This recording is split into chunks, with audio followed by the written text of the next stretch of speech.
Years ago, I made a drawing of Robinson Crusoe with his umbrella.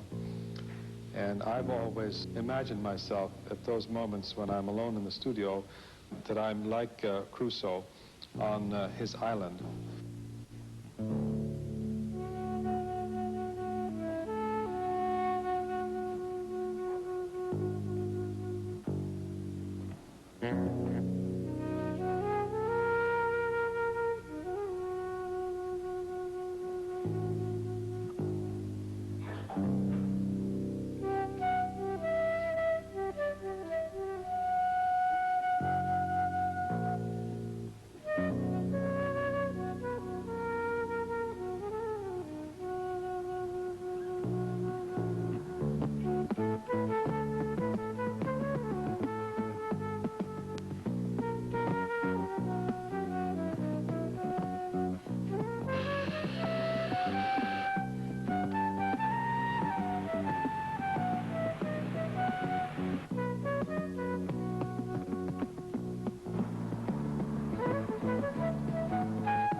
From drawings and sketches, transformations occur to other related ideas and thoughts. An object goes through changes to finally become itself. Claes Oldenburg has created a 40,000-pound Crusoe umbrella for Des Moines.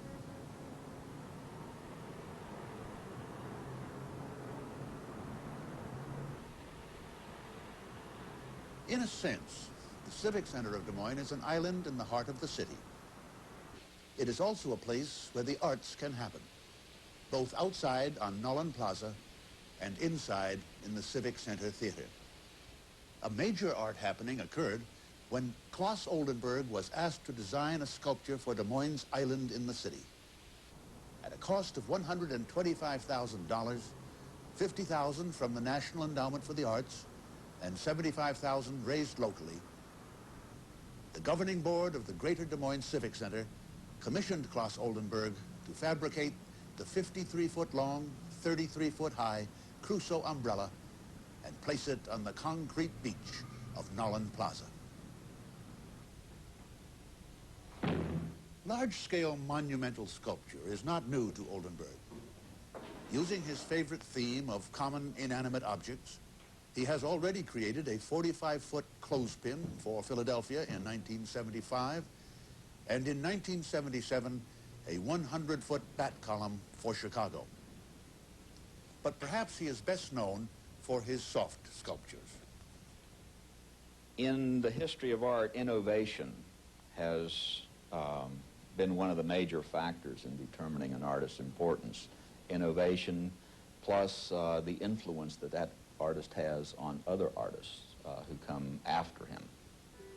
And along those lines, I think this whole innovation of making a piece of sculpture soft and having it look different from one moment to the other is a major innovation.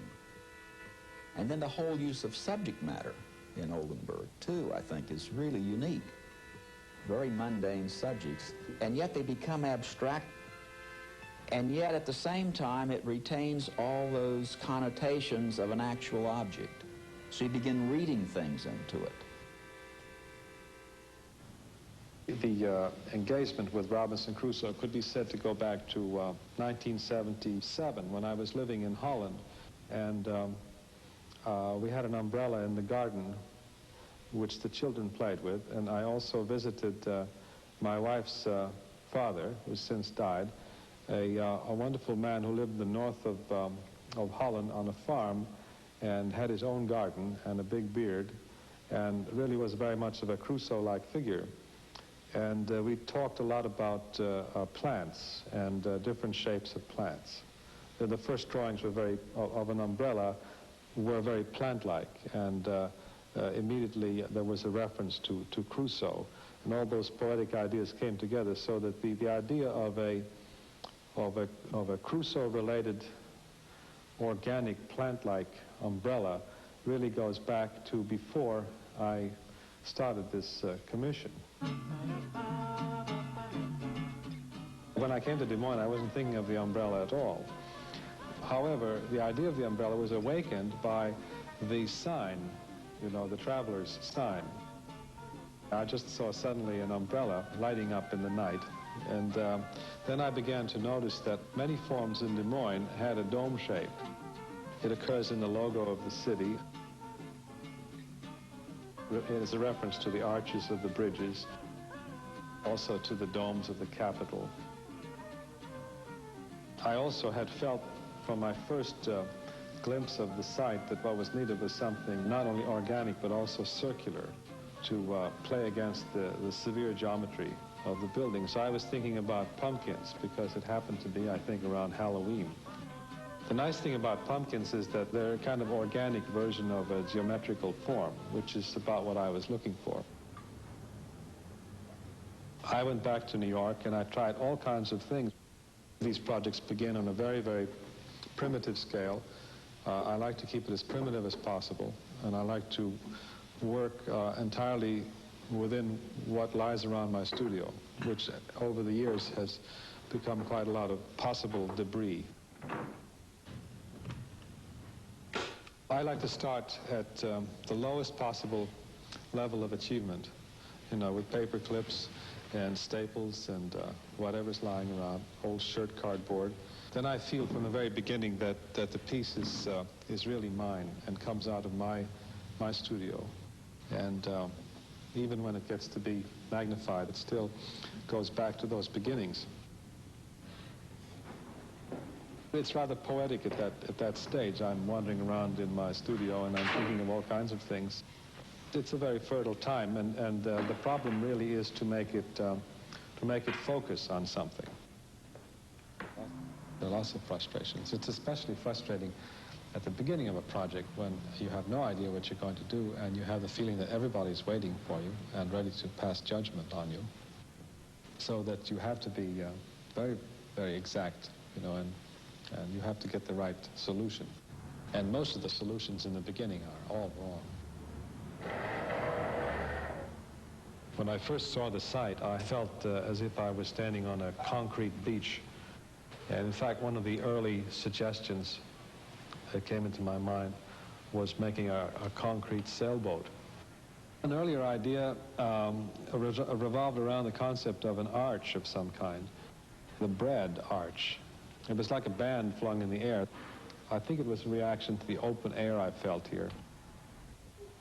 Then I shifted from that. Probably my wife, with whom I discuss all these things, had something to do with it. She reminded me of the umbrella. After Christmas in '78, I took apart the Christmas tree, stripped off the needles, so I had just the branches, and then I cut the branches up into segments, and I rebuilt the Christmas tree as a Crusoe umbrella. I had quite a few models going. Then it was just a matter of trying to transform it into something that could be built on a large scale. Originally, I had it in this position. Well, I was experimenting with different, you know, an object never has any particular place, particular way to stand or to sit. You know, you can put it in different ways. An umbrella can be put this way or it can be put the other way. One of the problems with this particular position is that it makes it very vulnerable to wind. This might be just as interesting as the other one. People could sit along here and so on, but this to have this thing sticking up in the air, you know, could be structurally very difficult. The original model for the Crusoe umbrella was made from a paper plate because a paper plate had a certain dome-like structure in it already stamped into the paper so that I could begin to feel the curve. So I just found a paper plate. I think it was left over from a performance, or perhaps more likely left over from a birthday party, you know, the year before. And so I made a model using the paper plate. I made several versions of this. This is the most finished of them, and this is one that was made a little bit earlier, which has a longer stem. And the proportions are quite different. But this was the one I finally settled on. I had tried very hard to get a clue in advance as to what he was working on, and he was very careful to keep that a secret. I don't think anybody knew really what it was until he actually presented the model. And then there was no difficulty. Everybody liked the model, and we told him to go on ahead. It's always been impossible for me to keep the model, for example, a secret, which is what I would prefer. I would prefer to submit a model and have it remain unpublished and uncommented on until the actual piece gets up, because the actual piece is another story completely. But that doesn't work that way. So while you're building the sculpture, the community is making judgments and conducting polls on the basis of a very imperfect model that you've presented, which has been published in the paper.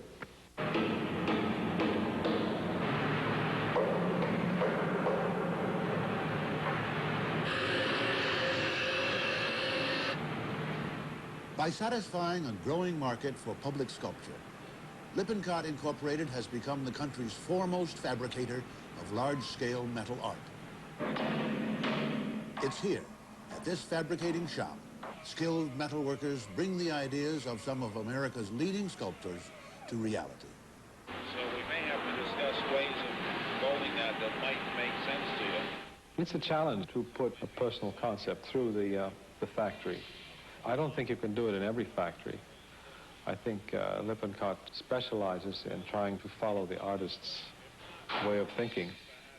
It is a collaborative effort, and you do work very closely with the artist, and there is a sort of an unspoken understanding that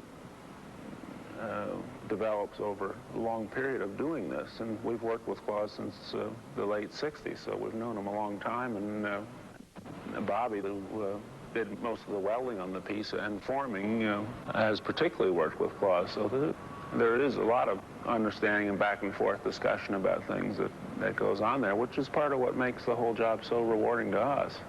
Well, I think you have an intuitive feeling that whether or not something can be done. And in working on the model, we obviously thought about what would happen if they did accept it, in the sense that you wouldn't build a model that you couldn't later on use as the guides for building the larger piece.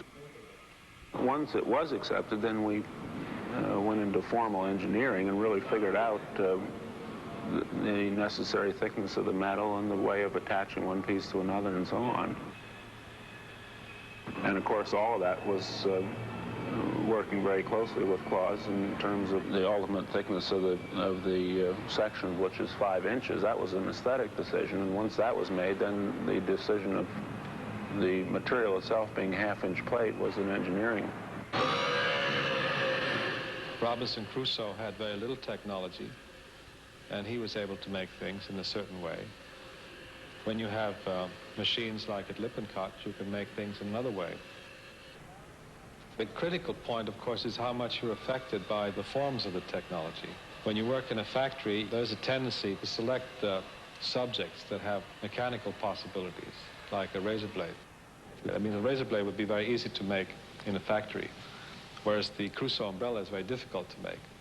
To take an organic concept and see if that will survive the technology process. Now, I do spend a lot of time up there. I keep an eye on things. For example, the patterns that I had made for the umbrella, I had to remake on a large scale to be absolutely sure that all of those scissor curves were carried along in the enlargement and were put into the metal. So I had to keep an eye on that.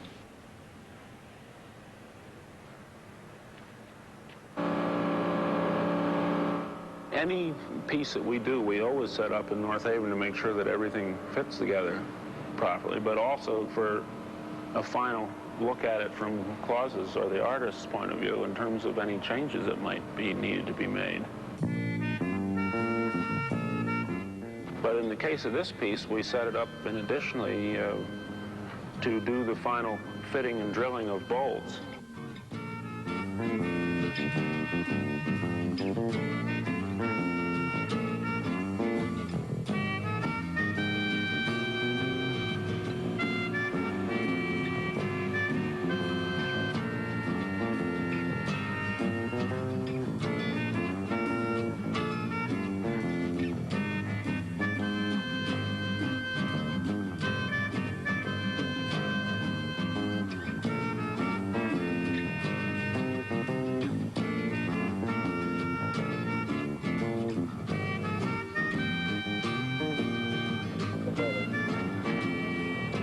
Well, in terms of distance up, you know, running with the piece, it's about 1/4 of an inch, which would be about 6 inches up. Well, the challenge of this piece was to get those 11 sections fabricated in the way Claes wanted them to be in terms of the contour of the edge, and to get each one to fit the other properly and in the right proportions to the original model. See, Claes, that's getting... Yeah. Yeah, it's very important that it seems to be falling, you know, it seems to... Let me just think for a second here. The plaza... It's the plaza slope, so you won't feel that hollow there. You're going to feel a... You're going to almost have to have a piece of wood in your hand to tell me. You screen out that bottom stuff. I'll get something. Yeah, that's better. I feel, having looked at it all the time, and as a very big person looking at a very small thing, you know, looking at the model, I now feel the scale has changed. You know, I'm reduced in size, yeah. There's a kind of awe which comes with scale. There's just a kind of surprise element that something can be both large and small and be the same thing. I can get back a little further, I guess, and look at it from over there. Don't worry about the back. Okay. Yes, no, you stay there. I'll get back. Okay, you tell me just up or down or what I should do. Probably down. Sure. You have that effect, too, when you look at the large sculpture. By positioning yourself in different places, you can give it a very large or a very small aspect. When you become sensitive to scale, the world can become very much more interesting. So certainly scale is very essential to this whole process of enlarging.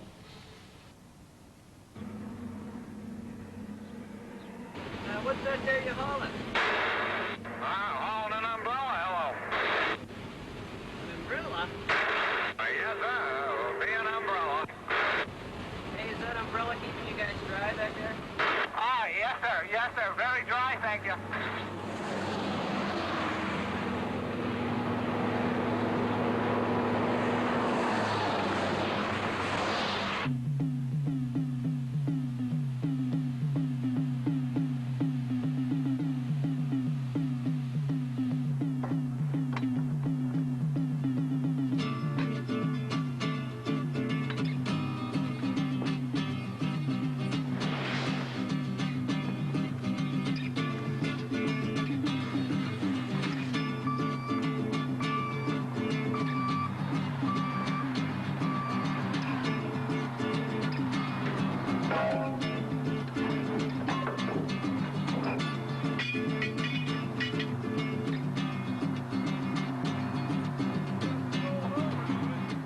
I have preferred in the last few years to concentrate on public sculpture.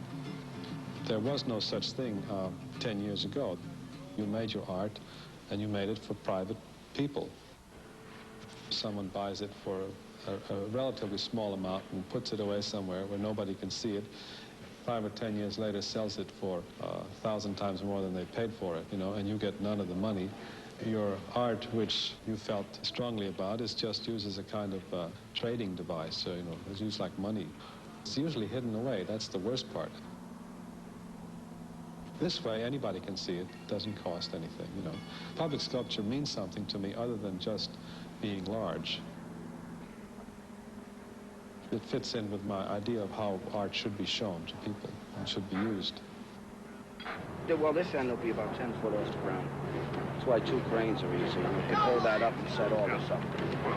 Then this here will be about 10 foot off the ground. This one. You don't want to get in the way of these holes, because that next piece is going to be right above here. I've got plenty right there. I guess they're trying to build an umbrella. I don't really know, though. Is that the umbrella that they're talking about?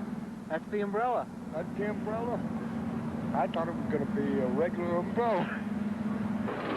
Mr. Oldenburg is one of the outstanding sculptors in the United States. I think we're very lucky to have one of his works here.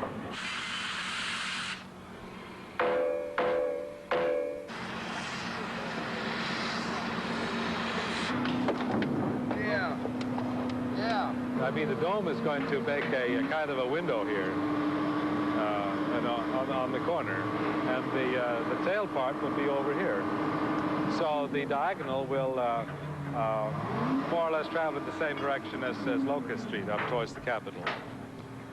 I didn't want to face it directly at the building. I wanted to face it more into the open space there. So, but you know, when it's up, it'll do all kinds of things. With a three-dimensional piece, you can see it from so many different ways that if you, however you want to position it in relation to the site, you can probably do it by just moving yourself around.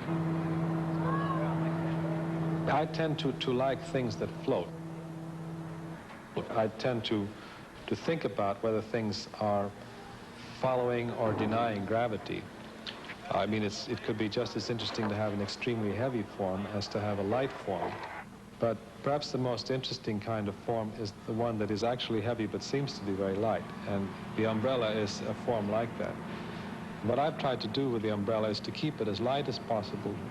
So that contributes, I think, to the overall openness of the concept. I'm very much aware of openness here. The color is very much determined by me, so I have to like the color. You need a very strong color outside because the light changes all the time, the weather changes all the time. You have the sun coming up the piece. Also, as this was a very linear piece, we liked it to have a darker color because you get a more stronger line into the sky. Also, every single surrounding here is all white. And then it is closer to the metal, to the material itself. And besides that, it was also green because it's like, this is a very organical shape. So it needs also a more natural color. Have you been inside the Hotel Martin? No. No, it doesn't look like much from the outside. It looks a little bit like that hotel across from the Bat Column. Yeah, very close with that marble on the... But when you go inside, there's a grandiose lobby. Really? And a sort of picturesque bar, you know, in the back. You should take a look inside. And the strangest thing of all is that they have light fixtures in the ceiling that look just like the umbrella. Huh. With a upside... Well, hey, have a look at them. Okay. Are the rooms all right? I haven't been in the rooms. No. Just in the lobby. We should check it out, Buzz. It could be a sleeper. Most sites that I get don't give the spectator much of a chance, or me much of a chance, because I have very little space. And here you have a very open site. It's a maximum site from the point of view of how to see the sculpture. You can see it small, you can see it large, you can see it from all directions. You can even see it from below, because you can walk down into the fountain area and you can see it above you.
If a piece is going to stand in front of all the citizens of a city like Des Moines for a long period of time, it has to be simple enough so that they don't tire of it.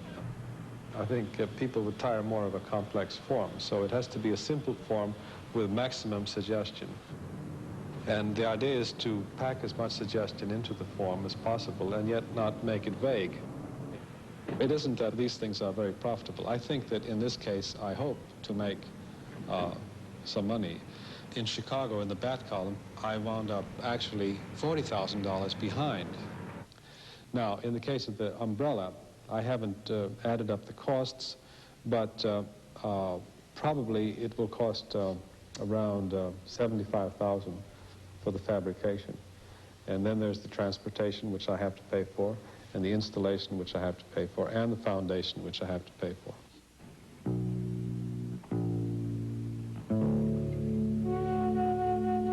Well, I think it looks very successful. In all respects, it turned out the way I hoped it would. Even the last factors, like the color and in relation to the site, which is very difficult to predict, and the scale in relation to the site, which is also very difficult to predict, came out perfectly. That's part of the interest in making a sculpture this size in a public situation.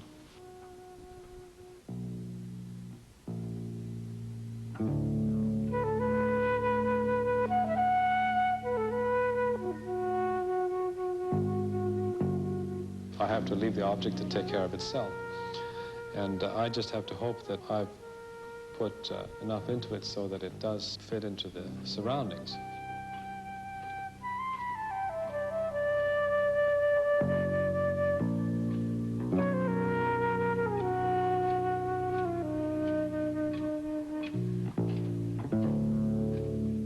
You don't know exactly how much an individual person gets out of a work of art. And that's a very hard thing to test. That's something you can only tell over a long period of time. Perhaps it will creep into people's writings. Perhaps people will be giving accounts of their feelings in letters or in poems or something like that.